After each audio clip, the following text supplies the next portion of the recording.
আচ্ছা, ভাই উমায়ের এই প্রশ্নটি করেছেন যে মোহতারাম, প্রশ্নটি মূলত আমার না, প্রশ্নটি হচ্ছে আমার এক বোনের। উনি আপনার কাছে প্রশ্নটি দিতে বলেছেন, তাই আমি দিচ্ছি। লিখেছেন, মানে ওনার বোনের প্রশ্ন উনি লিখছেন যে আমার জীবনে বড় একটি ভুল হয়েছে। আমার আগে এক জায়গায় বিয়ে হয়েছিল, সাধারণ মানুষ। তো আমি মনে করেছিলাম যে জীবনে বড় ভুল করেছি সাধারণ মানুষকে বিয়ে করে, যদিও তার চারিত্রিক ত্রুটি ছিল। এরপরে তালাকের পরে আমি আবার একজন মাদ্রাসা ব্যাকগ্রাউন্ডের হুজুর টাইপের স্বামী গ্রহণ করি, সেই সংসারেও এখন সমস্যা। তাহলে হুজুর, সমস্যাটা কার, আমার নাকি আসলে আমার কপালের?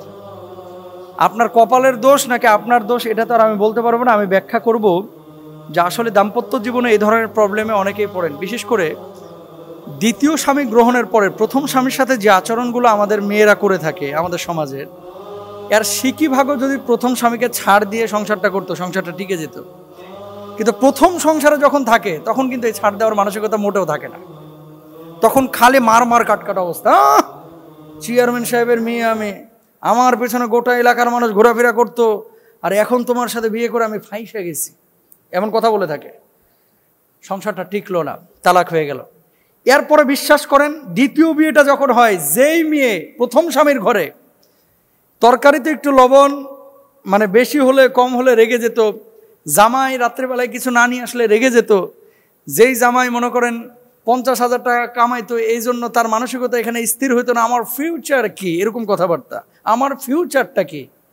এই মেয়ে আবার দ্বিতীয় স্বামী যখন গ্রহণ করে, 30,000 টাকা বেতন পায় স্বামী, মেনে নেয়, কপালে যা ছিল তাই ছিল। তো তোর কপালে আগে যেটা ছিল এটা মানো নাই কেন?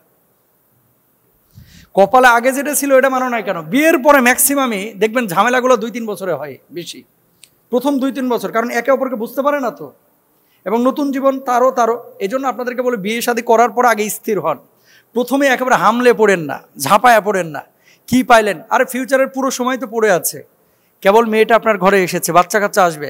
প্রত্যেকেই তার রিজিক নিয়ে কিন্তু আসে ভাই দুনিয়াতে, প্রত্যেকে রিজিক নিয়ে আসে। লাখ কেন কোটি কোটি মানুষ এই বাংলাদেশে আছে যারা বিয়ের পরে এমন একটা সময় চাকরি বাকরি হলো, পয়সা আল্লাহ তাআলা দেওয়া শুরু করলো, আগে জীবনে কল্পনাও করে নাই যে এরকম আমি টাকা পয়সা কামাইতে পারবো, কল্পনাও করে নাই। তো একটু সময় নেন, একটু সময় নেন, আগে বোঝার চেষ্টা করেন। মনে রাখবেন, ছাড় দেওয়ার মানসিকতা থাকলে কখনো আপনি পৃথিবীতে কোনো জায়গায় ঠকবেন না। আল্লাহ তাআলা অন্য দিক দিয়ে পোষায় দেবে। আপনি যদি কাউকে ছাড় দিতে পারেন, সব মানুষ আপনার মতো হবে না। স্বামীকেও এটা বুঝতে হবে যে আমার স্ত্রীটা আমার মন মতো হবে না, আবার স্ত্রীকেও বুঝতে হবে যে সব পছন্দ আমার স্বামীর আমার মতো হবে না। এই ছাড় দেওয়ার মানসিকতাটা আমাদের থাকে না। এখন বোন যে প্রশ্নটি করেছেন যে সাধারণ মানুষকে বিয়ে করে তো ঠকছিলাম, এখন হুজুর টাইপের করলাম, ওখানেও তো ধরা খাইলাম, তাহলে আপনাকে বলবো এটারও ছেড়ে দেন, আর একটা দেখেন। এভাবে ছাড়তে থাকেন, কিয়ামত পর্যন্ত আপনি সুখী হবেন না। আগে নিজে নিজে শুদ্ধ হতে হবে। অনেক মেয়েরা আমাদের কাছে ওই যে হোয়াটসঅ্যাপে শনিবার যখন প্রশ্ন উত্তর করি, সওয়াল জবাব বিকাল 4টা থেকে 5টা, এই সওয়াল জবাবের সময় কিছু কিছু প্রশ্ন আসে, মানে মাথা একেবারে ঘোরায় ফেলায় যে মানুষ এরকমও আছে সমাজের মধ্যে। এমন প্রশ্ন এসেছে যে হুজুর, চেঞ্জ করতে করতে যেখানে বিয়ে করি আমার চাইতে আমার মায়ের মাথা বেশি গরম, মানে মেয়ের চাইতে মেয়ের মার মাথা গরম বেশি। ছেড়ে দে, ছেড়ে দিল, হ্যাঁ এটারও ছেড়ে দে, ছেড়ে দিল, এটারও ছেড়ে দে, ছেড়ে দে। 3টা চেঞ্জ হয়েছে। এবার চতুর্থবার এসে মা বলতেছে বনিব না হলে এটারও ছেড়ে দে। মারে ওই মেয়ে পরবর্তীতে বলেছে যে বিয়ে কি আম্মা তুমি করবা ওরে, মানে এবার খেপে গেছে। নাউজুবিল্লাহ মিন যালিক। বিষয়টা হচ্ছে, যখন পারিবারিক এই ধরনের দৈন্যতা তৈরি হয়, মানুষকে সাহস দিবেন। অনেক সময় ওই যে ঘি ঢালে অনেকে, জ্বলতেছে না, এর লেগেই বলছিলাম এখানে বিয়ে বসিস না, এর লেগেই বলছিলাম যে এই কাজটা করিস না। কেন ভাই? প্রবলেম তো আপনার কোন পরিবারের সমস্যা নাই বলেন তো? নবী আম্বিয়া আলাইহিমুসসালাতু ওয়াসসালামদের পরিবারেও তো ঝামেলা হয়েছে। তাই বলে কি সব সময় এরকম মারমার কাটকাট অবস্থায় ছিল তারা? না, মানসিকভাবে নিজেকে স্থির করেন। আর শোনেন, বিয়ে আল্লাহ রাসূল কি দেখে করতে বলেছেন? তুনকাহুল মারআতু লিআরবাইন, লিমালিহা ওয়া লিজামালিহা ওয়া লিহাসাবিহা ওয়া লিদীনিহা। মেয়েদেরকে 4টা জিনিস দেখে বিয়ে করতে বলেছেন। একটা হচ্ছে মেয়ের সম্পদ আছে কিনা, সৌন্দর্য আছে কিনা, দ্বিতীয়ত 3 নম্বরে মেয়ের বংশমর্যাদা কেমন, 4 নম্বরে মেয়ের মাল কেমন, এই দিনদারিতা কেমন। তারা কি মাল, বংশমর্যাদা, সৌন্দর্য আর দিনদারিতা। আল্লাহর হাবিব বলছেন দিনদারিতাটাকেই তোমরা প্রায়োরিটি বেশি দাও, মানে কালো মেয়ে হোক, জাতের মেয়ে কালো ভালো আর কি। এটা নবীজি নিজে বলেছেন, নবীজি নিজে বলেছেন দিনদারিতাকে প্রায়োরিটি দিতে। ছেলেদের ক্ষেত্রেও এই জিনিসগুলো দেখবেন। কিন্তু এখন যেটা বড় সমস্যাটা হচ্ছে, আপনি অনেকেই এই বলে যে হুজুর আমার মেয়েটার জন্য হুজুর টাইপের একটা ছেলে খুঁজে দেন। হুজুর টাইপ বললেই কিন্তু মানে আপনি মনে করেন না যে কেউ তার ফ্রেমটা হুজুরের মতো আর চরিত্রটা আব্দুল কাদের জিলানী রহিমাহুল্লাহর মতো, এটা কিন্তু ভাবার কোনো কারণ নাই। দিনদারিতা এটা একটা সাধারণ মানুষের ভিতরে থাকতে পারে, এটা ডাক্তার ইঞ্জিনিয়ারের মধ্যে থাকতে পারে, একজন কন্টেন্ট ক্রিয়েটরের মধ্যে থাকতে পারে, একজন ফ্রিল্যান্সারের ভিতরে থাকতে পারে। তো এখন ছেলেটা কতটুকু দিনদার এটা কিন্তু মাপা যায়, বোঝা যায় তার আশপাশের বন্ধু বান্ধব, তার সার্কেলটার মধ্যে খোঁজ খবর নিয়ে। মানুষ তো এখন এগুলো খোঁজে না, মানুষ খালি খোঁজে মাল আছে কিনা, মাল, ঠিক না? মানুষ খালি খোঁজে মাল আছে কিনা। আপনি ফ্রিল্যান্সিং করে মাসে 3 লাখ কামান, পাত্তা দেবে না।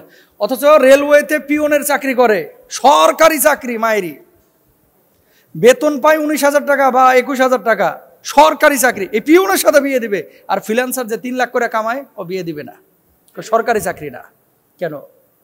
তার মানে কি, মানুষ এখন সবাই খালি মালের পেছনে ছুটতেছে, টাকার পেছনে ছুটতে গিয়া ছেলেও দেখতেছে যে মানে মেয়ের বাপের মাল আছে কিনা, টাকা আছে কিনা, আর মেয়েও দেখতেছে যে ছেলের বাপের টাকা আছে কিনা, ছেলের কি ব্যাংক ব্যালেন্স আছে।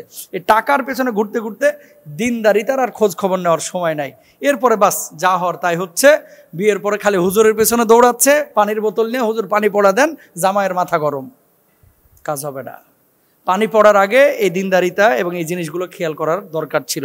আমি আমার ওই বোনকে প্রশ্ন করব, মানে উত্তর যেটা দিতে চাই, দ্বিতীয়টার সাথে যেভাবে সংসার করতেছেন, হ্যাঁ যদি প্রকৃতপক্ষে খারাপ হয় আর 10 জন মানুষও যদি বলে যে লোকটা খারাপ, আপনি এই স্বামীকে চেঞ্জ করতে পারেন, আপনি তালাক নিতে পারেন, তালাক দিতে পারেন, যদি আপনাকে অধিকার দেওয়া থাকে।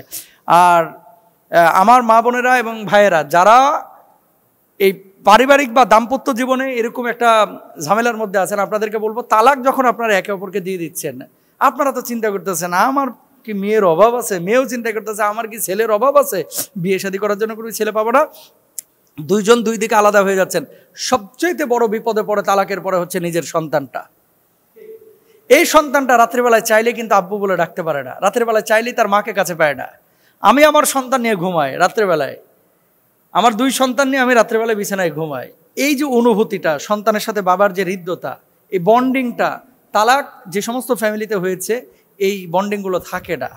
পরবর্তীতে ছেলেও কিন্তু পরবর্তীতে অনেক সময় মারমুখী হয়ে যায় যে আমার বাপ তো আমার মায়ের উপরে জুলুম করেছে, আমার মা তো আমার বাপের সাথে প্রতারণা করেছে।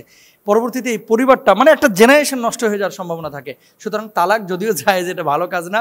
আল্লাহ তাআলা আমাদেরকে বোঝার তৌফিক দান করুন, বলুন আমিন। সবক দেয়, তোর মামারা খুব ভালো, তোর খালারা খুবই ভালো, তোর নানা নানির বাড়ির মানুষ এক একটা জান্নাতি মানুষ, আর তোর ফুপা বদের হাড্ডি, তোর চাচা হারে কি অত্যাচার আমার উপরে করেছে, তোর ফুপিরা কিভাবে যে আমারে জ্বালাইছে। কারণ দেবর ননসের একটা হিসাব তো। মামার বাড়ির লোকজন দুনিয়ার ভিতরে শ্রেষ্ঠ মানুষ, অথচ অনেকে আছে সুদখোর, অনেকে আছে ঘুষখোর। আর চাচার বাড়ির লোকজনকে সবসময় খারাপভাবে উপস্থাপন করে। আমার বাংলাদেশে অনেক মা আছে এরকম, মানে মামারা নানারা নানার বাড়ির লোকজন খুব ভালো, আর তোর বাপের বাড়ির লোকজন একেবারে খারাপ।